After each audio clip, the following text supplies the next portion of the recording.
By what name are you known? There are some who call me Tim.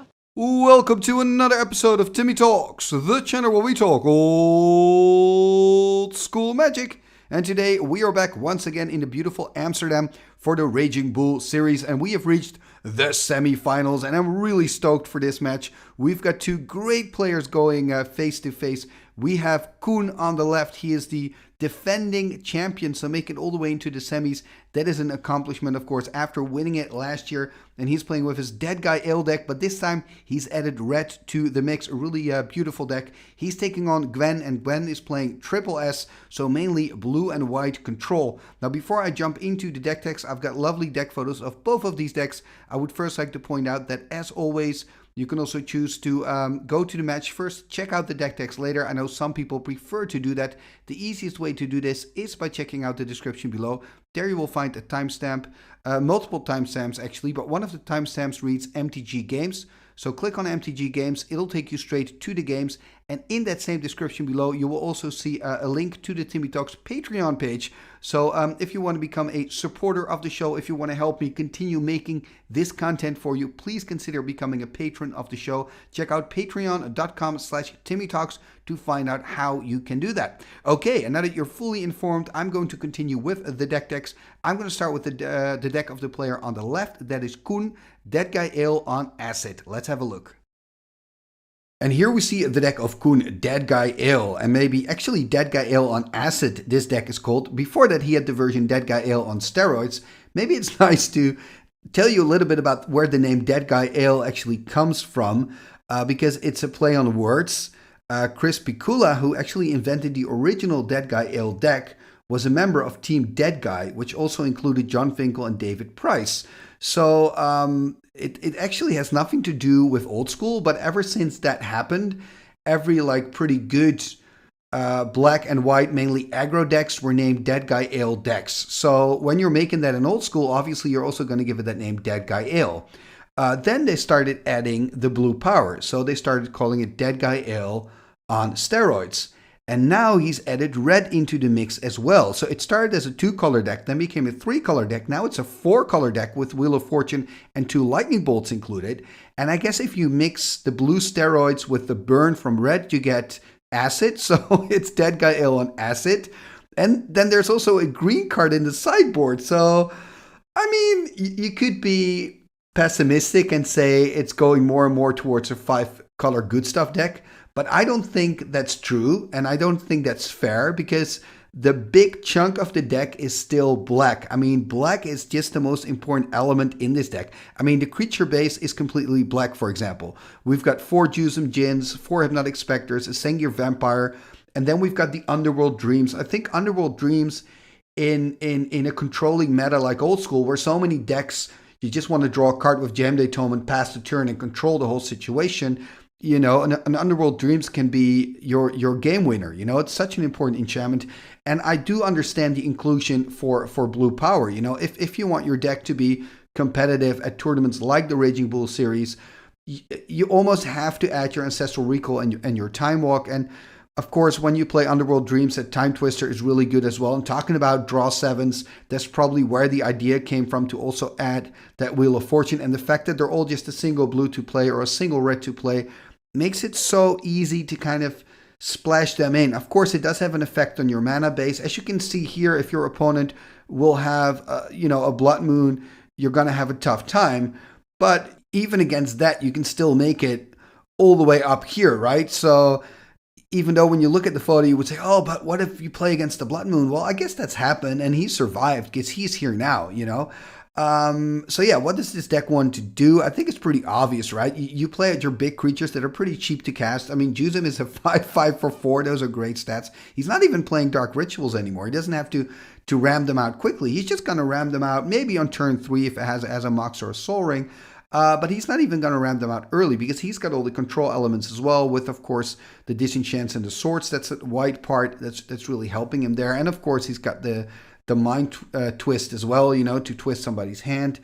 So he's just going to play out his Juzam, he's going to play out his Hypnotic, he's going to, control the board from there, and then he's going to be annoying with Underworld Dreams, because that's for an opponent really difficult, because even if you're able to control the creatures of Koen, you still have to deal with that Underworld Dreams that's slowly going to take away, chew away from your life total. So it's just really a really tough deck to play against. And all the spells are also so cheap to cast for Koen. I think one of the things that could be difficult for him, and I'm saying could be, is the fact that he does need double black. He does need that. I mean, if you look at his mana base, he realizes that he needs double black as well, because look at that, all the dual lands can produce a black. He's playing with 4 City of Brasses. So you could say that's maybe another weakness of the deck, that, you end up hurting yourself a lot, because you've got your 4 cities, you've got your 4 Juzams. So if your opponent is able to deal some early damage or kind of be aggressive, then maybe you just don't have enough life points to make it all the way through. So there are a few chinks in the chain, if you will. It's not a flawless deck, but it's of course an amazingly strong deck, and Koen is proving that again with this amazing result here at the Raging Bull series. Okay, so this is the deck of Koen. Now let's take a look at the deck of his opponent. And here we see the deck of Gwenn, Triple S, and Triple S refers to the Savannah Line, Suchi, and Sarah Angel. All of those names starts with an S, and those are the only creatures in this deck. Well, that's not entirely true, because we also have Mishra's Factories, but just, you've got to turn them into a creature, I guess. They're a land when you play them. But yeah, this is a very strong deck, and I think lately we've seen this deck gaining a lot of popularity. And it's actually more popular now than the deck. I haven't seen the deck being played that often anymore at tournaments here. And I think the reason for that is not that the deck is not a very strong deck, but it's a slower deck. When you take it to a tournament, you're going to have a lot of very long matches. You only have 50 minutes to finish your matches. You have to be focused. I mean, you have to be a good player to win a tournament with the deck. It's possible, but you do have to be a good player. So it takes a lot from you. I think when I'm looking at this list, the Triple S list, it's a little bit more smoother. You can play your creatures, you can turn them sideways, you can attack. You've got a lot of easy solutions, which your deck has too, by the way. But you know what I mean? It's a little bit more easy. It's not with the deck. I feel if you make a little mistake, if you make the wrong trade decision, it can be. It can be disastrous. Also, a lot more players have been playing aggressive decks, which is more difficult for the deck as well. So this deck is maybe a little bit better equipped against those decks. When I'm seeing these lists, by the way, the Triple S lists, because I see so many of them, I always like to look at the nuance, the subtle differences in the list. For example, what I see here when I'm looking at Gwenn's list, I see 4 counter spells, a lot of players, and a mana drain, by the way. So it's pretty counter heavy.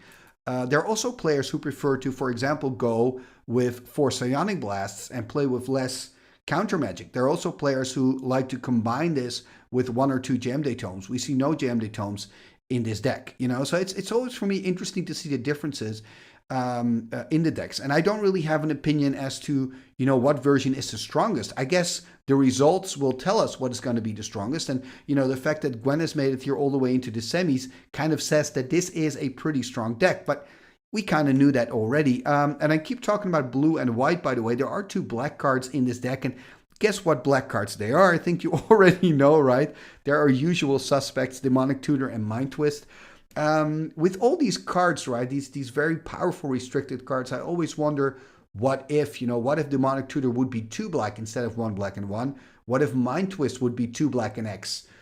Would it still be splashed so often? And I've thought the same thing about the Ancestral Recall, by the way, and all those other restricted cards like Balance as well. Like, what if Balance would be 2 white or Ancestral Recall 2 blue? They would still be super strong cards, but it would be a little bit more difficult to just, jam them into any deck. But, I guess that's part of old school. It is a beautiful deck, of course, don't get me wrong. And the deck of Koen is beautiful as well. And very, very strong decks. I don't really have a favorite. I tend to see Gwenn as a slight favorite just because blue and white is doing so damn good lately here in the tournament scene. I'm saying lately, actually it always has, but we'll see. We'll see what's going to happen. We will know at the end of this video. Talking about that, we've discussed the deck of Gwenn. We looked at the deck of Koen. So we are ready. Let's go to the semifinals of the Raging Bull series. Have fun. Game number 1 of the semi-finals of the Raging Bull series is about to begin. On the right, we have Gwenn. He is on the play, and he is playing a blue-white deck, also known as Triple S, Savannah Lions, Suchis, and Sarah Angels. His opponent is Koen, and Koen is playing Deadguy Ale with the blue power and a little bit of red. He's called a Deadguy Ale on acid, and he is the reigning champion. You can see the ring there on his finger, so he's the defending champ today. There we see a demonic tutor being cast here by Gwenn in turn 1, having a pretty explosive turn 1, you could say. Mishra's Factory, Mox Jet into demonic tutor. And I'm just expecting him to pass the turn here, unless, of course, it's a Mox or a Black Lotus. I mean, for example, if he has a Time Twister in hand, he could go Black Lotus, sack the Lotus for 3 blue, play Time Twister. But I guess that's not the case, passing the turn here to Koen. Now let's see what Koen can do. He's going to play out an Underground Sea. He's going to play out a Mox Pearl. He's going to play out a Mox Sapphire. Okay. And that's it, passing the turn. I thought, okay, he's going to continue, maybe, you know, play his entire hand. But just 2 Moxen and a duel and passing the turn.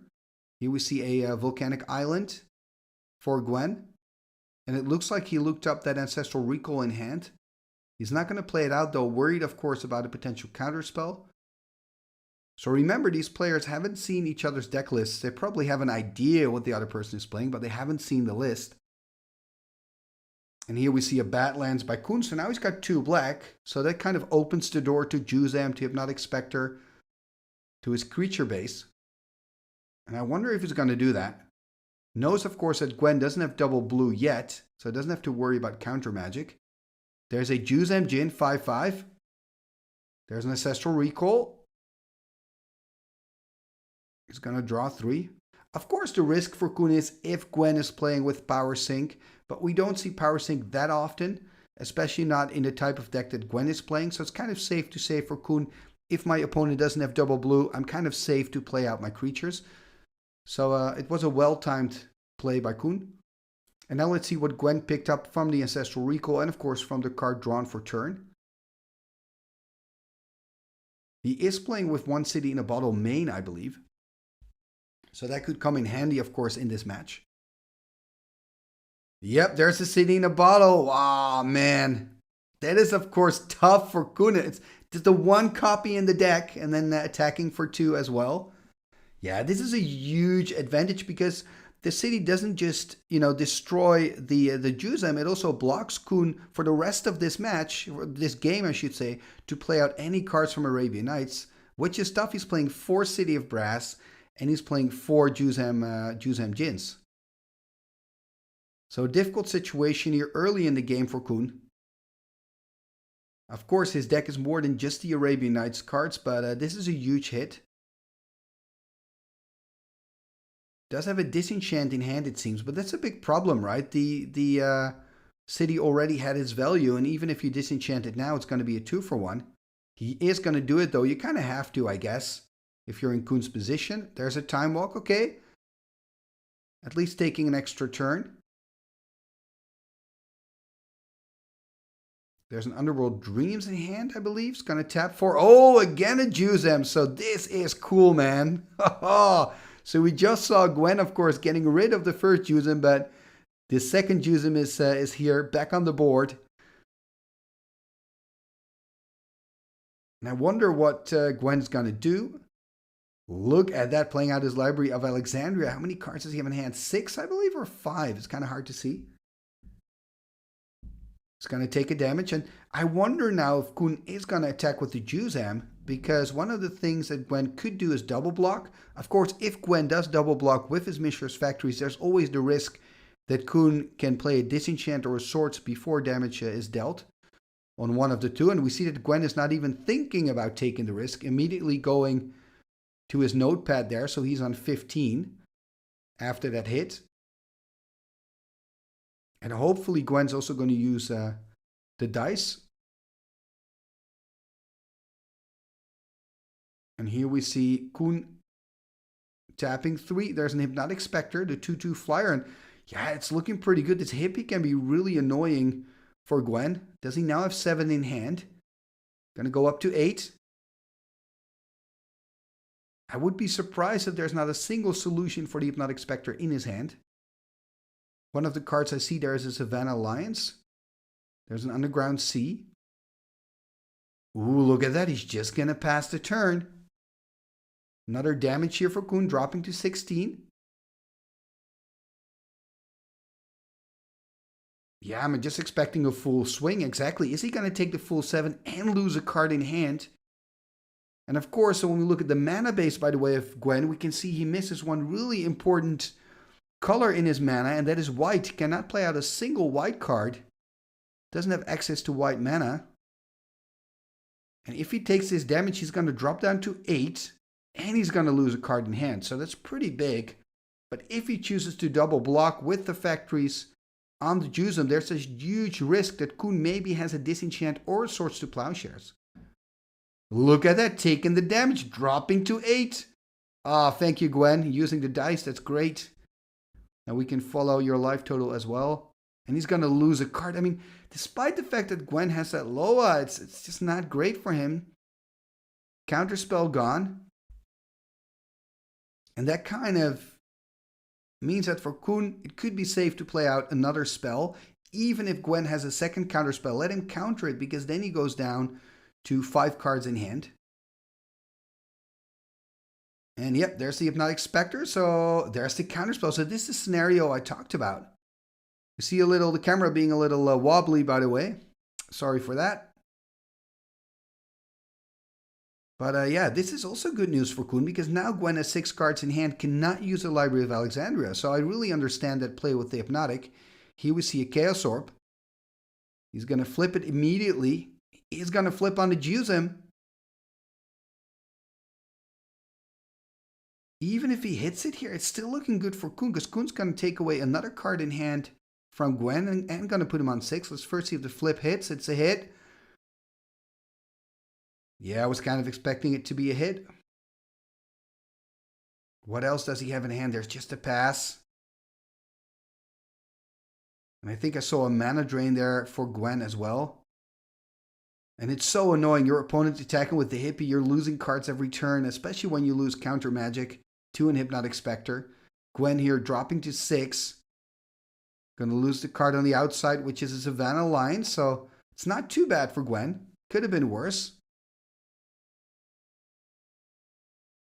No more pressure on the board for Koen, just passing their turn. So I guess that's something for Gwenn. Still needs to find that white source though. It looks like there are a lot of white cards in his hand. Yeah, look at this now, just gonna attack. Attacking for 4, yeah, what else can you do?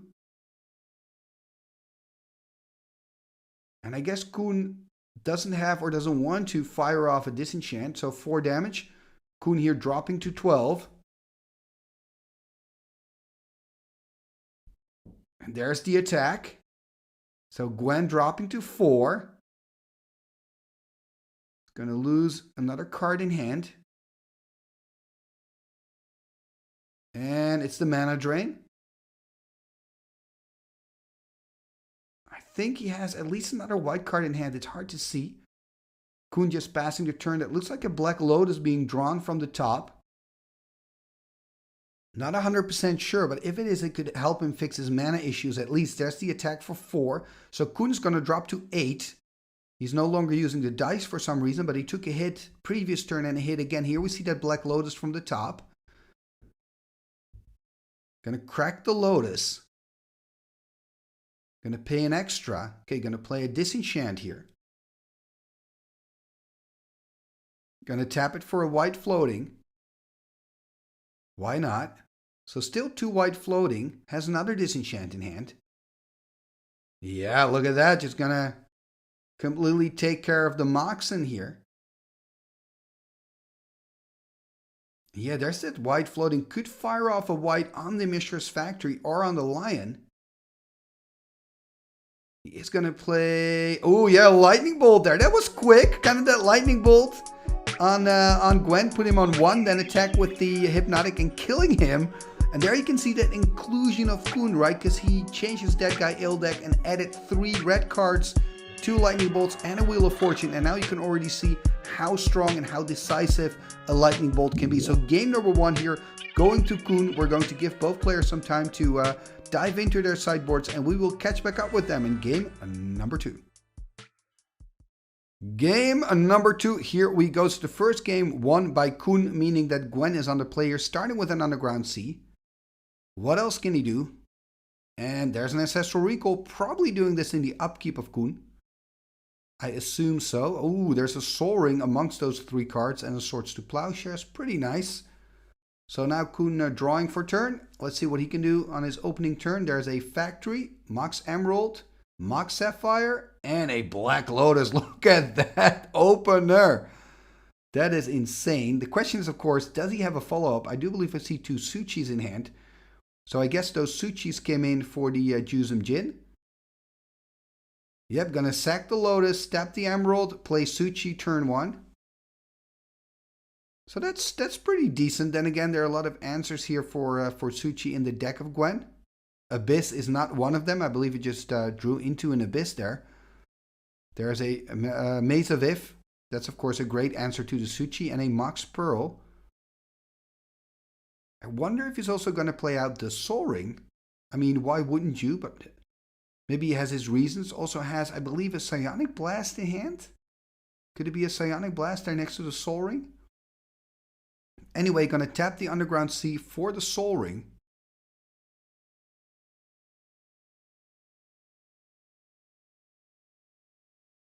And I wonder what he's thinking about. Maybe he's got a Disenchant. Yeah, that's a Disenchant, I believe. So thinking about firing off the Disenchant. But maybe he wants to keep the Disenchant just to use it if Koen animates his Factory next turn. Or actually in Koen's turn, I should say. Tapping 3 here. Yep, there's the Disenchant. So decides to go for it now. Taking care of the Mox Sapphire. And I mean, it's an understandable decision because you're cutting off a color from Koen, blue. And of course, it's a tempo play because he's losing one of his mana sources. And here we see Koen, by the way, playing out a City of Brass. So that's going to give him access to all the colors he needs. The thing is, he only has 3 mana now, has another Suchi in hand, but can't play it out. And then he's going to tap for a white, I assume taking a damage, dropping to 19. And I think it's a Disenchant. I wonder what he's going to Disenchant. Going to go for the Pearl. Another option, of course, would have been the Soul Ring. But realizes, of course, that white is kind of the color that that Gwenn needs to play the Disenchants and the Swords to Plowshares. So cutting that off makes sense. We see a Psionic Blast, yep, there in hand for Gwenn. So has the mana to fire that off. And I wonder if Koen is going to animate the Factory, and if so, if Gwenn is then going to fire off the Psionic Blast on the Mishra's Factory instead of the Suchi. There's the attack.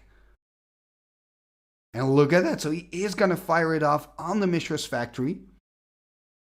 And that actually makes perfect sense because you've got your maze still for the Suchi anyway. And in this, by destroying the Factory, you're attacking his mana base. And his mana base is already quite weak after you destroyed that Sapphire earlier. I mean, look at that. He's only got a single City of Brass and a single Mox Emerald. And here we see a dual land being played out by Gwenn. So Gwenn has 4 mana to work with. Doesn't have to double blue, unfortunately, for him because he has a Brain Geyser in hand. Oh, another Disenchant, really attacking the mana base. Yeah, this is rough here for Koen. Started off so well with Black Lotus, double Mox, and a land, but now look at him. Only having a single City of Brass. And Suchi is not going to do much. Now we also see a Swords to Plowshares here on the Suchi, meaning 4 life here for Koen. So Koen's going to go up to 23, I believe. Yeah, going to go up to 23 and Gwenn on 18. There we see an Underground Sea, so found a land from the top. Can he do something with that? Having Swords to Plowshares in hand there, I believe. Are we going to see another Disenchant, perhaps? Going to take a damage, going to go to 22.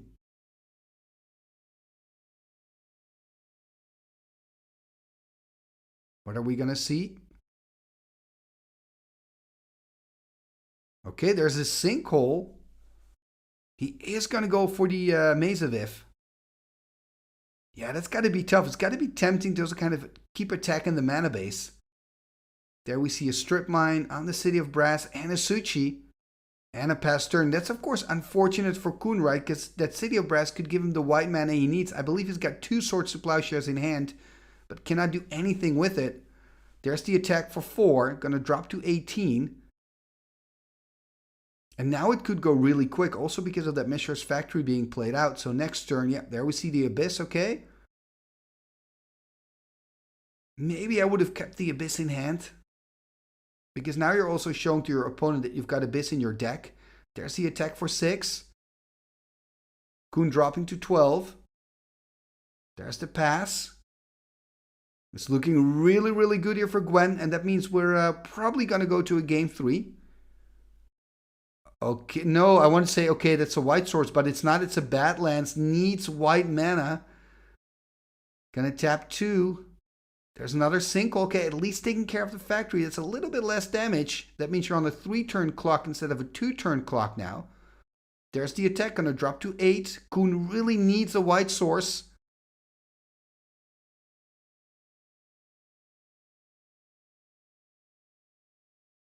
And there's the pass, I guess. Draw a card for turn. Okay, there's a Soul Ring in hand. Could that help? I see 2 Swords to Plowshare, so Soul Ring and... oh, there's a Chaos Orb. Yeah, I could play the Chaos Orb and flip on the Suchi. There it is. It's going to animate. Are we going to see a response? No, no disenchant from Gwenn.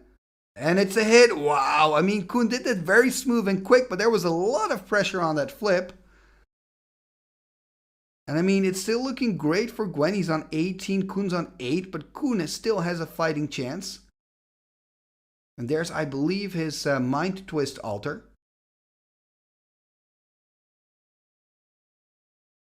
Four cards in hand for Koen. And again, 2 of those are Swords to Plowshares. 1 of them is a Mind Twist, I believe. The other one I don't know.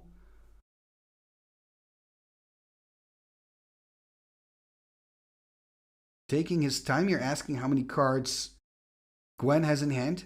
Decides to fire off the Mind Twist for 1. And, ooh, hits the Brain Geyser. That's huge. That is huge. That could be the kind of the card, you know, if Gwenn would top deck an island. Which he doesn't yet, but still, I mean, Brain Geyser can be such a decisive card later in the game, especially at these standstill situations. There's another Badlands passing the turn. Counterspell drawn here for Gwenn, but doesn't have double blue. Yeah, I think he wanted to play Hypnotic Spectre, but then realized there's an Abyss on the board, so decided not to. There's a Balance.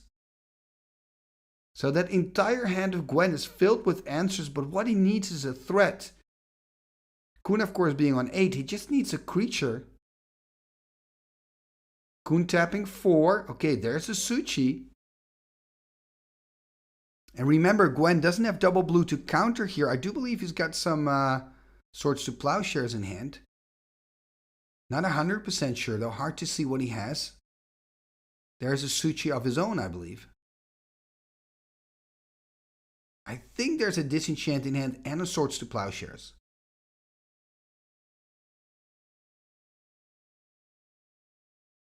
Okay, there we see the Mox Jet, which is good because it means he can play and the Suchi and has the mana to then also play the Swords. Maybe he's thinking about, am I going to use a Disenchant or a Swords on the Suchi? Or, oh, look at that, there's a Balance. Maybe he doesn't have a Disenchant. Maybe the choice is or Balance. If he plays a Balance, the positive thing about that for Gwenn is that Koen is again going to lose a land and of course a creature. It does mean that Gwenn will have to discard a couple of cards.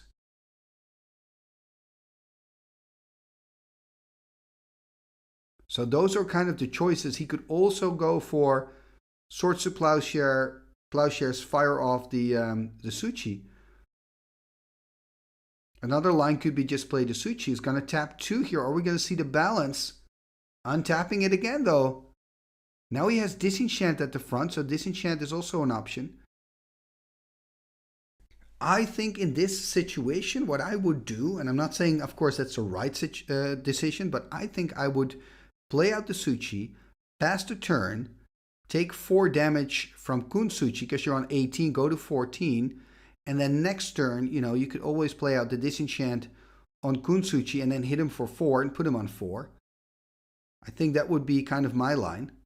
There's the attacks. I'm expecting to see the disenchant now. And the reason I would play my Suchi first is, you know, so that I can be the first one to also attack with the Suchi. Because remember, Koen's on 8. If you're going to Swords it now, it's going to go back to 12. Look at this. He's just taken the damage, going to go to 14. So, I mean, he might as well, you know, could have played out the Suchi. Again, it's easy, of course, from my position here to analyze the game. There's the pass.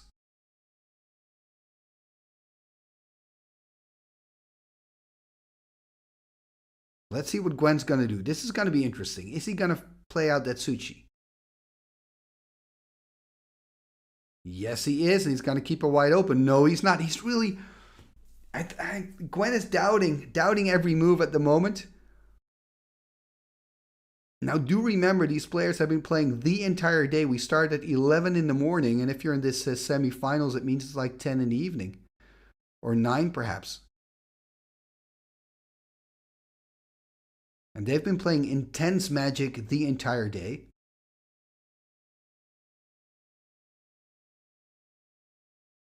Yeah, you see him kind of figuring out, if I play the balance, what cards do I want to keep? I think this balance is holding his mind hostage, right? You're like, if I still want to have value out of this one balance, I need to play it now before I play a card out. But I think if he wouldn't have had the balance, it would have been an easier, decision-making line for him. Is that a thing? A decision-making line? I mean, I hope you know what I mean. Anyway, yeah, there's the balance. So he is going to go for that balance. And I mean, there's something to say for that, because you're destroying 2 lands on the side of Koen.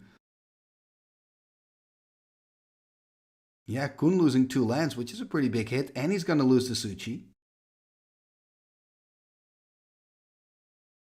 But you have to, of course, pay the price. You have to discard down to 3 cards in hand. So you can, I mean, you can also look at it as you get to keep 3 cards. And I assume the Suchi is going to be one of the cards there that he's going to keep. Now do remember, Koen still has 2 swords in hand. He just doesn't have a white source. He's going to disenchant Abyss, discard Abyss, Counterspell, and Swords to Plowshares. Going to keep 3 cards in hand, passing the turn here back to Koen. And Koen is finding the white source. That is really good news for him, because that opens up those 2 swords in hand. I'm expecting to see the Suchi now. But also good news, by the way, for Gwenn, because he's got double blue, but he did discard that counterspell. So I wonder if he has a counterspell in hand to protect the Suchi. We're going to find out, I guess. There's the Suchi. What are we going to see? There's the pass, expecting the swords on end step. Exactly. Are we going to see a counterspell? Has a mana drain. Is he going to protect it with the drain? If he does, Koen has a second, but of course Gwenn doesn't know that. I would be very tempted to protect this. Asking how many swords do you have in the graveyard? Lots of glare, unfortunately. Yeah, he's going to let it die. I guess it's the first swords of the game, so he's like, okay, I'm going to let it die. Gwenn going to go back up to 18. Passing the turn to Koen. And that was unfortunate, of course, for Gwenn, that Koen found the dual land, giving him access to white. There's the City of Brass passing the turn, but man, these matches are intense. There's a Factory passing the turn. And here we see Koen going through the graveyard. Perhaps he put in a regrowth from the sideboard. Thinking about getting something back from the yard. There's another land.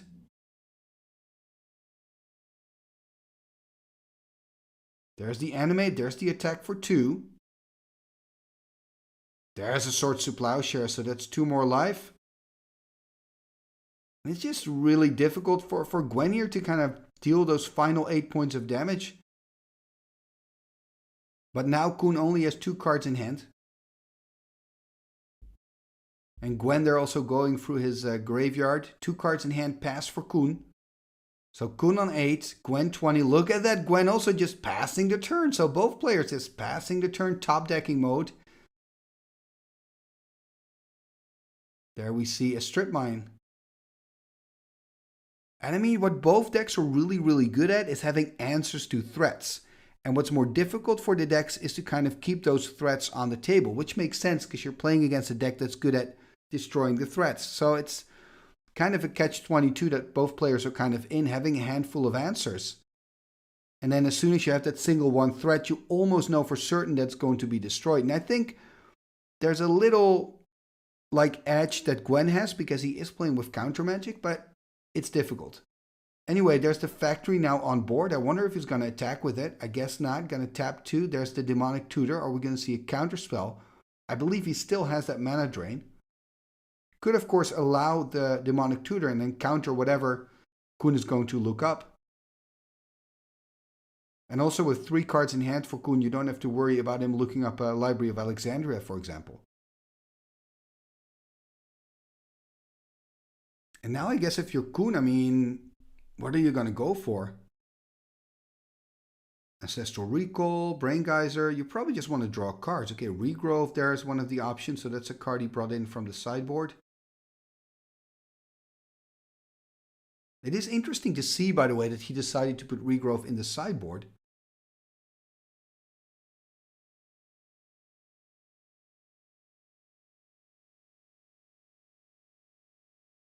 And here is going through the deck, thinking about what choices to make. And Gwenn using that time as well to go through his graveyard.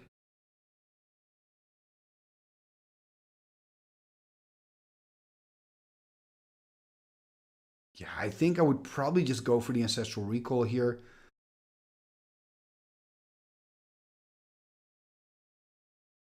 I mean, it is risky.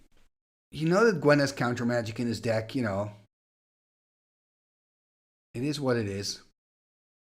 Then the question, of course, is when are you going to fire it off? Are you going to do it straight away? Or are you going to just wait for maybe the right opportunity? You do have, of course, a strip mine as well to try to attack the blue mana. It's going to tap 1 with the City of Brass. I guess taking a damage is going to go down to 7. There's the regrowth. So he looked up the regrowth. Then the question is, what do you have exactly? What do you have in your graveyard? So, what is in that graveyard? Mind Twist is in there, for example.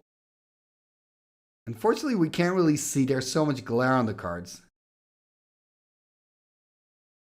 I don't think Ancestral Recall is in there. So, does it mean he wants to regrowth on the Mind Twist? We will never know because I think we're going to see the mana drain. Or not. Changing his mind is like, you know what? What can you look up? I can counter everything you can look up. Could go, of course, for another factory. Now, that would be cool if he would go for the factory. It's a nice way to play around the counter spell. Maybe he wants to go for Chaos Orb, Destroy the Abyss, so he can play out his Hypnotic Spectre again. It's going to go for Mind Twist, okay.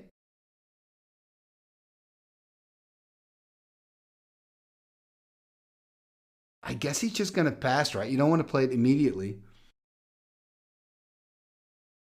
Or maybe Koen thinks, you know what, you didn't counter the demonic, you didn't counter the regrowth, so why not just play it out? Nope, he's just going to attack for 2. Are we going to see a disenchant here? That would make sense.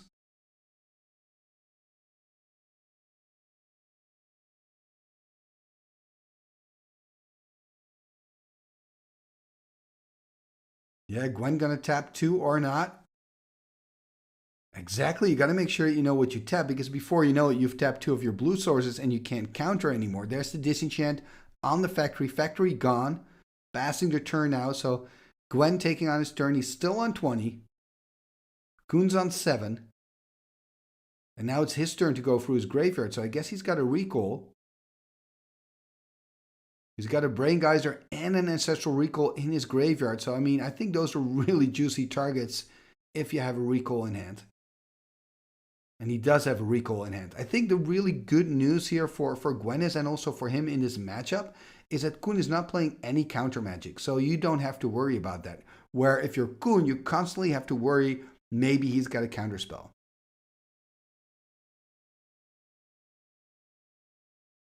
For Gwenn, though, I mean, if he wants to get 2 cards back, that would be really risky because then he has to tap everything except for 2 lands. So probably going to keep his 2 duels open that can produce blue mana. But then, of course, Koen can say strip you on end step, right? Take care of one of the blue sources, and then he's free to play his Mind Twist the next turn. So if Gwenn doesn't carefully manage his mana here, it could be disastrous for him.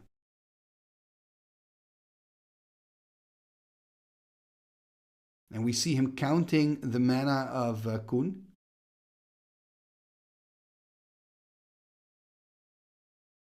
I mean, if you're too greedy here with your Ancestral Recall, it could be really disastrous for Gwenn.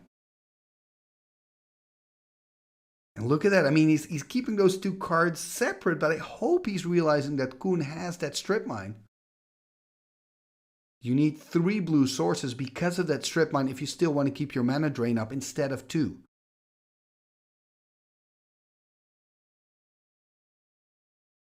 But of course, you also need a blue source to play your Recall. Yeah, he is going to play the Recall for 2. Oh! I wonder what's going to happen next turn. So he is going to play the Recall for 2. Oh man, this game is so exciting.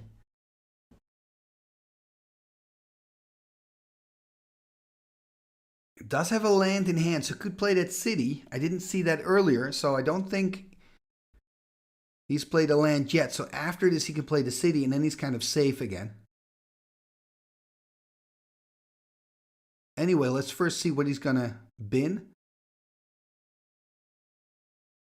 And what he's going to get back. I think I would go for, yeah, Brain Geyser is tough though, because then you tap out, I guess. But definitely the Ancestral Recall. Looks like he's also thinking about the strip mine. I don't think a strip will be very useful. Could also go for the counter spell, so counter spell and Ancestral Recall. He is going to go for the Brain Geyser. Yeah, makes sense, but you really have to think about what you're doing because you know that Koen has that Mind Twist in hand. And there we see the 3rd land. Yeah, this is very important. There's the pass. So now there's no need for Koen to strip.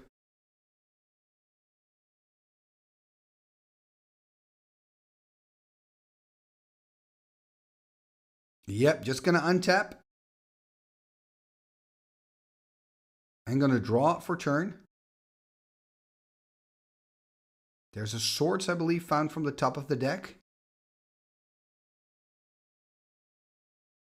Yeah, and this is pretty tough for Koen, right? You know, okay, if I'm going to play out my Mind Twist, I know it's going to be countered. I also know that he's going to play, probably going to play the Ancestral Recall on end step, or maybe wait with it longer. But you know, with the Ancestral Recall and the Brain Geyser in hand, it's going to be a really tough match for you here in game 2.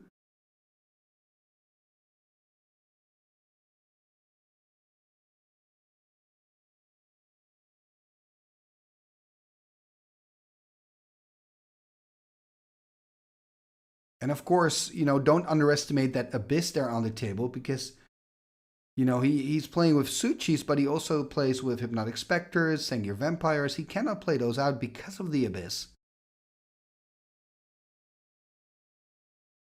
And we saw how good Hypnotic was in that first game. So just a pass here, and there we see the Ancestral Recall on end step.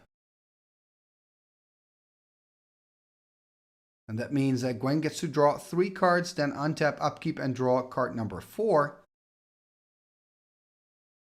So a great position for the Belgian player.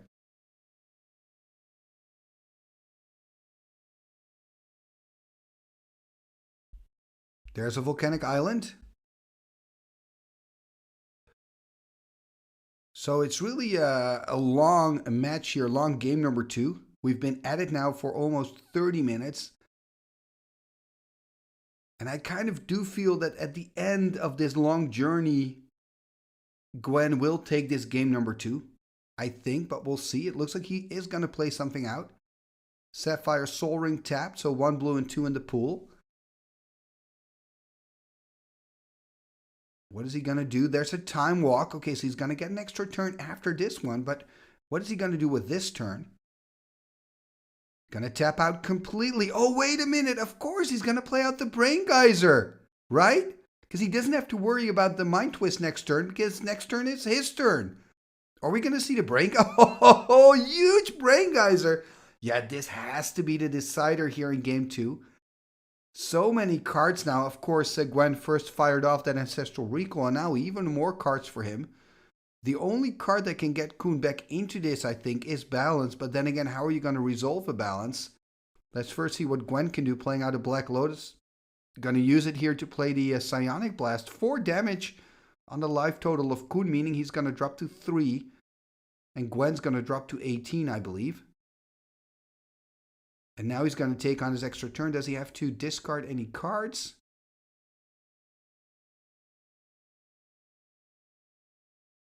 Yeah, and he's pointing at the Time Walk. Yeah, the Time Walk Brain Geyser play was very important for Gwenn.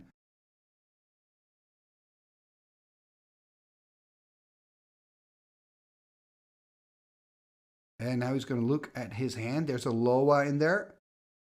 So he can get to draw even more cards. There's no damage though in there, so has to find a way to deal that last 3 points of damage to Koen here.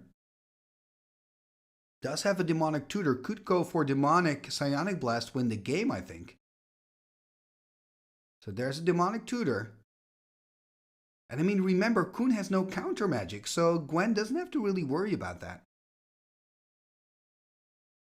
Does it? Oh, there's a Mind Twist. Doesn't have a Psionic Blast, I believe, then.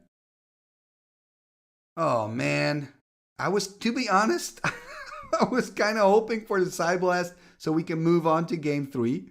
Don't get me wrong, I love this game, but I'm ready for it to be done now because I think Koen cannot get back to from this. But maybe I'm wrong. Maybe he's going to top deck a Balance and play it out somehow. And this is the thing for Gwenn. Okay, you looked up your Mind Twist, but are you going to play it out? You want to keep mana open to counter, right? And also remember that Strip Mine still. So cannot really play a big Mind Twist. He is going to do it though. Going to play out a Mind Twist for 3. Going to take a damage from the City of Brass, drop to 17. If he doesn't get the Mind Twist of Koen, gets to keep 1 card, and is the Mind Twist in there? I think the Mind Twist is in there. I'm not sure though. The Balance is in there. That is huge. So Koen had the Balance in hand already. Ooh, did he keep the Mind Twist? I think he did. I think that's the Mind Twist. So could Mind Twist, if he would have stripped, so he's going to strip. Going to keep a blue, going to then go to second main phase. And then he can play the Mind Twist second main, if I'm not mistaken. Going to tap out. We're going to see the Mind Twist. Oh, there's the Mind Twist. That is huge. So a Mind Twist for 5, I believe. Koen is going to drop to 2. Oh, wow. So he's going to discard their Chaos Orb and some lands and a Divine Offering. So not super relevant.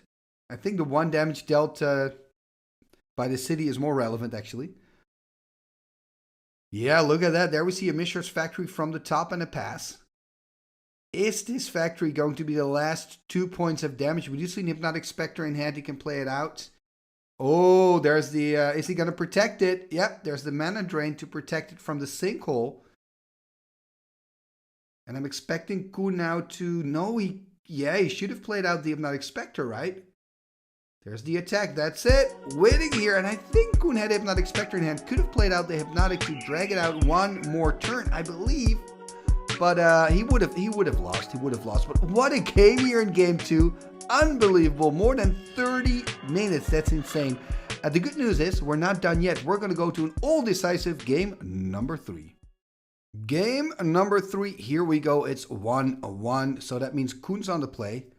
And the fact that he's on the play, does it give him a slight advantage? This matchup, I don't really know. But look at this opener, though, by Koen. Mox Sapphire, Soul Ring, and an Ancestral Recall. Wow. See the thumbs up from Gwenn. Okay, man. You do your thing. Now, remember, in old school, it's very common to have these explosive turns. Just sit back, enjoy the ride, and don't give up, though. Because sometimes the start is very explosive, but there's no follow-up. So we're just going to see if there's going to be a follow-up. Here we see a Mox Pearl, by the way, by Gwenn, and then a Tundra, and a pass turn. And we see a city in hand, one of the lands. There, one land, I believe, for Koen. So could play the city, then go for Sinkhole.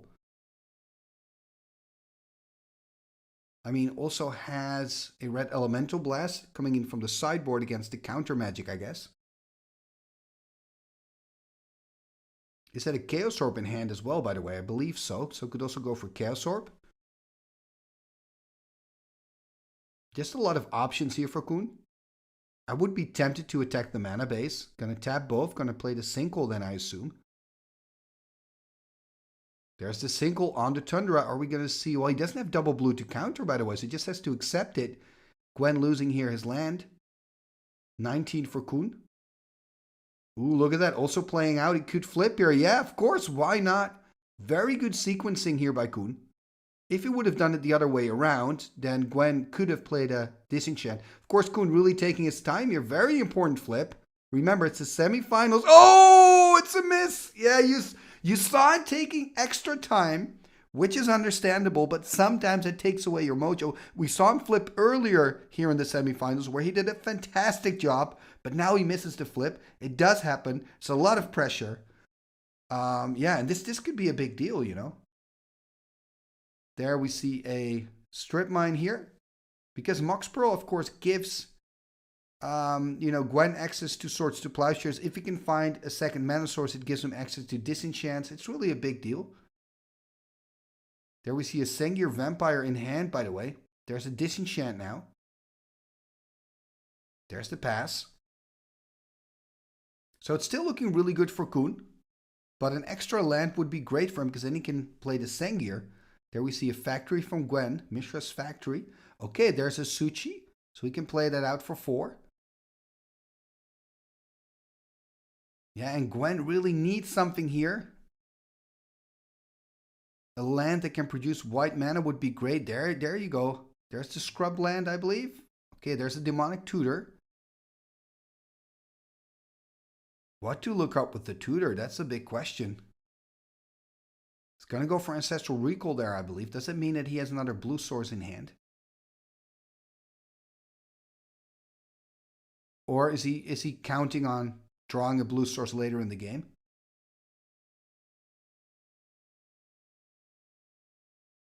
Yep, just passing the turn, so not doing anything else. That means at least a hit of 4 here for Koen. Gonna put Gwenn here on 16. Yes, not finding a land. If you could find like another black mana, you could play the Sengir Vampire. Let's take a look at the hand of Gwenn. So, okay, so there's that blue source, Volcanic Island, so has the mana now to play out the Ancestral Recall. Looks like he's going to do it straight away. Changes his mind, though. Of course, if he does it now in his own main, maybe he has to discard at the end of his turn. Could also choose to do it during the upkeep of Koen. Going to do it during the upkeep of Koen here. Going to draw 3.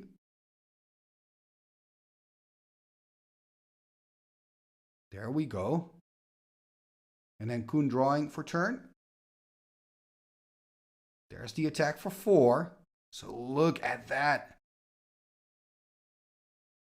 Gwenn dropping to 12.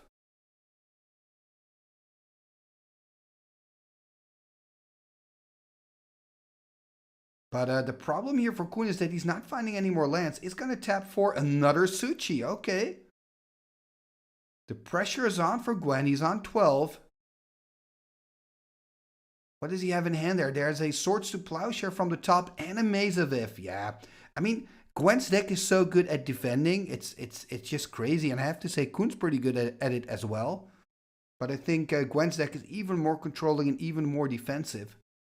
And we saw that in game number 2, right? That how good he is in not dying. But it also means that it's harder for you to kill your opponent as well. Anyway, here's the swords. So that means Koen's going to go up to 23.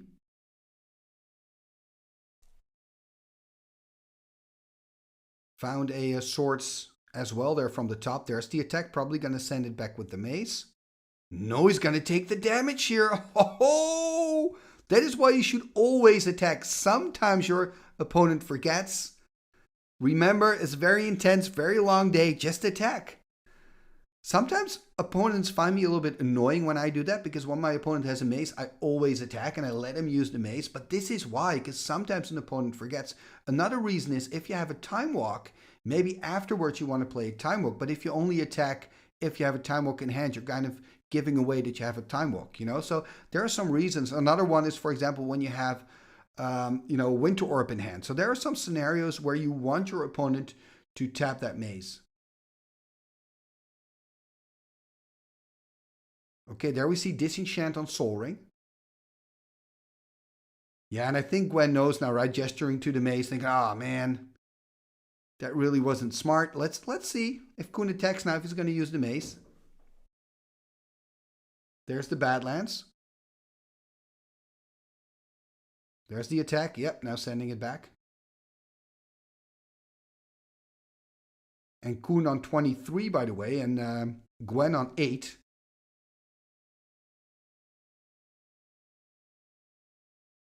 And Gwenn found a Black Lotus there from the top. Also has a recall in hand. That recall can be quite good because you can get back your Ancestral Recall. You can get back a Disenchant as well to take care of the Suchi.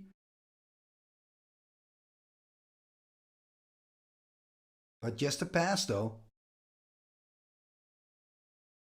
There's the Bolt. Gonna go to 5. Oh, when someone plays a bolt at you, it's not a nice feeling, especially when you're still on 8, because you're like, okay, does it mean I'm dead now next turn, right? Do you have enough burn to finish it? And we know, of course, that Koen doesn't, but maybe Koen has a Wheel of Fortune in hand. That could be the case. Or maybe he just wanted to fire off that extra damage. There's the pass. So 5 life here for Gwenn. 23 for Koen. Game number 3 of the semi-finals of the Raging Bull series. The winner will advance to the finals. Will it be the defending champion Koen, or will it be the Belgian player Gwenn? That's the question. So Gwenn playing out the Black Lotus here. Ooh, has that Brain Geyser in hand again. I would be tempted to fire off the Brain Geyser, right? Then again, maybe he's like, I want to be certain. I just want to use my recall first, get Disenchant back, kill the Suchi. The thing with Brain Geyser is you have to almost always tap out, right? To make it really count. And you don't want to do that when you're on 5 life. You don't want to take any damage anymore. Yeah, there we see the recall. So I guess he's going to do a double recall.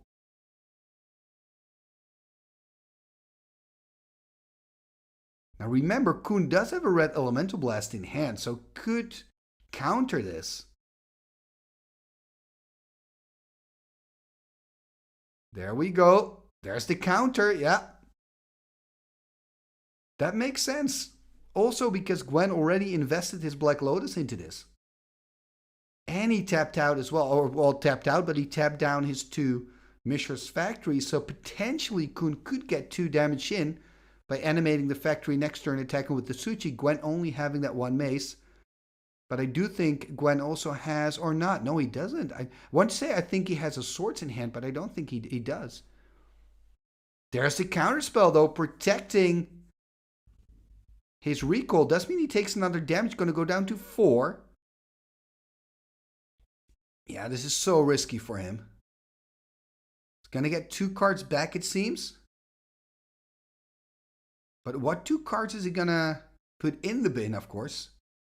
Exactly, gotta keep them separate here. So Swords to Plowshares, he wants to get that card back. Thinking about dumping the Abyss and the City in a Bottle. So 2 cards that don't really matter. So he's going to get really nice value. Look at that. Going to go for the Strip Mine, of course. A great way to get rid of the Mishra's Factory. City in a Bottle. And I think that's an Abyss going to the bin.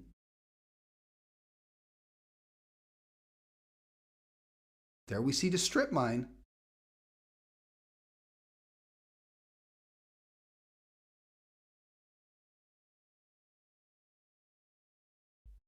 So yeah, probably going to strip the factory, right? I mean, you don't want to go below 3 because you know that Koen has lightning bolts. Because you could argue use your strip on, for example, you know, the scrub land, because then he doesn't have white anymore. But that does mean you'll take 2 more points of damage. You would go to 2, and then you're in that lightning bolt range. I think you shouldn't take that risk.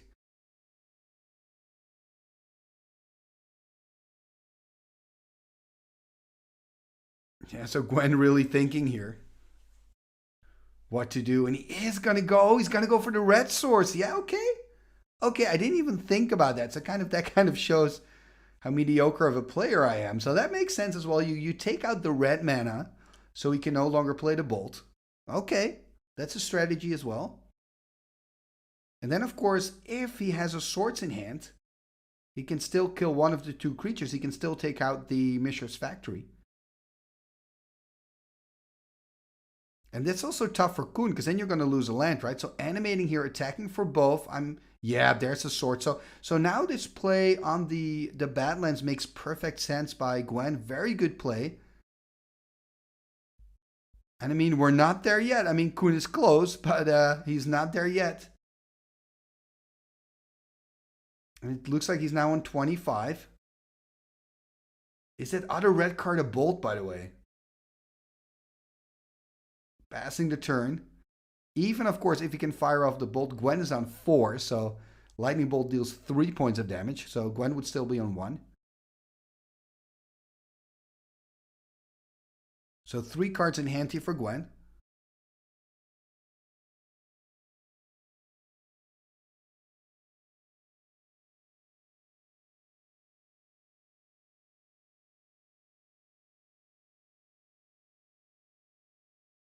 Ooh, he's going to animate. Is he going to attack here? Or is he just going to disenchant? Are we going to see a disenchant? And if it's a disenchant, would you go for the Sapphire or would you go for the Suchi? I would be tempted to go for the Sapphire, to be honest. To really attack the mana base. Gonna tap 2 here. Yep, gonna go for the Sapphire. Ay, look at that. So Gwenn is slowly taking over the game here. By really being aggressively attacking the mana base. Oh, there's a sinkhole. Oh, look at that. Lightning bolt in hand. Sinkhole in hand. Koen just needs the lands, needs the mana. Cannot find it. And Gwenn slowly coming back into this match. There's a ruby. Of course, doesn't have to fire off the bolt straight away. I wonder if it is a bolt. I mean, it's a red card. Could also be the other red card. Could be Wheel of Fortune or, of course, a red Elemental Blast. That's really hard to see. There's the pass. We're going to see some end action. There's a disenchant on the Mox Sapphire. And now an untap by Koen. There's a Suchi in hand. Yeah, that red card, it looks like a bolt to me. I mean, I can identify, I think, 2 Swords to Plowshares, a Suchi, a Lightning Bolt, and a Sinkhole in hand for Koen. Just a pass again by Gwenn, by the way. So Gwenn really not finding anything. There's a black source. Are we going to see that Sinkhole taking care of the mace? Gonna tap 2. Sinkhole, is it going to resolve? There's a mana drain, though. He is going to take another damage. Going to go to 3. Is he going to fire off a bolt? Or are we going to see the lightning bolt? Is it for the game? Yes, for the game. Wow, man. Oh, man. But, I mean, Gwenn had to use the City of Brass because he didn't have double blue, right? Because Koen destroyed the Sapphire earlier. So really good plays by both players. The sequencing is phenomenal. Man, what a semi-finals. Crazy stuff here in Amsterdam, and congratulations, Koen, for making it to the finals. This was a very hard battle. And Gwenn, man, you showed some great magic and you made it all the way to the semis. You should be very proud of that. And please join me again next week, because then I will be showing you the finals of this great event. And the finals are going to be between Koen, of course, with the deck you just saw, Deadguy Ale on Acid. And he's taking on Svante, and Svante is playing Triple Sage. And maybe you think, what is that? What is Triple Sage? I'll talk about that all next week. Now, if you want to make sure you don't miss a thing, hit that subscribe button and ring that bell. Okay, now that you've done that, please take a moment to like, share, and comment on this video. YouTube loves that stuff, and you know, it's free, and you really help the channel move forward. And talking about moving forward, you can of course also become a patron of the show. Check out patreon.com/TimmyTalks to support the channel, and to join me on Discord, because when you become a patron, you get access to the Timmy Talks Discord, and you can join into the Timmy Talks online tournaments. I organize a tournament every 2 months or so. It's a lot of fun. We've got like 30 up to 40 people playing in every tournament, and I always try to do something cool and something funny with the Timmy Talks tournaments. So if you're into that, check out patreon.com/TimmyTalks for all the information. And if you become a member at the $2 tier level, your name will also be mentioned in the end scroll at the end of every single video. What end scroll? This end scroll. What shall we do with the drunken sailor? What shall we do with the drunken sailor? What shall we do with the drunken sailor? Early in the morning, way hey, and up she rises. Way hey, and up she rises. Way hey, and up she rises. Early in the morning, put him in the longboat until he's sober. Put him in the longboat until he's sober. Put him in the longboat until he's sober. Early in the morning, way hey, and up she rises. Way hey, and up she rises. She rises early in the morning. Pull out the plug and wet him all over. Pull out the plug and wet him all over. Pull out the plug and wet him all over. Early in the morning. Way up she rises. Way up she rises. Way up she rises early in the morning. What shall we do with the drunken sailor? What shall we do with the drunken sailor? Put him in the scoundrel. Put him in the scoundrel. Put him in the scoundrel. Put him in the scoundrel. Put him in the scoundrel. Put him in the scoundrel. Early in the morning, way up she rises, way up she rises, way up she rises early in the morning. Icketus, ficketus, sumba, kazee.